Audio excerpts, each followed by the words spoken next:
इल्मी story channel में खुशामदीद। क़यामत का आगाज़ किस मुल्क से होगा? दोस्तों, अगर आपको सवालों के जवाब पहले से आते हैं तो आप कमेंट बॉक्स में दे सकते हैं। इसका जवाब है फ़लस्तीन से। दुनिया में सबसे पहले पुलिस का निज़ाम किसने मुतारफ़ करवाया था?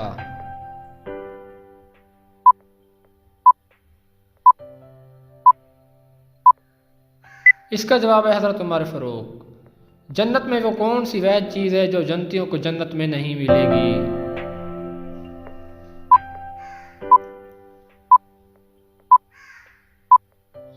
इसका जवाब है बुढ़ापा। इंसानी जिस्म का वो कौन सा वैध हिस्सा है जो सारी ज़िंदगी एक ही सेज का रहता है?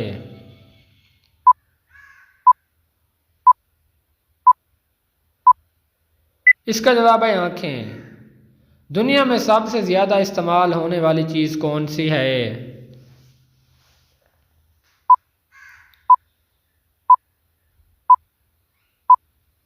इसका जवाब है पैसा। किस नमाज की अजान सुनने से एक लड़की का निकाह टूट जाता है?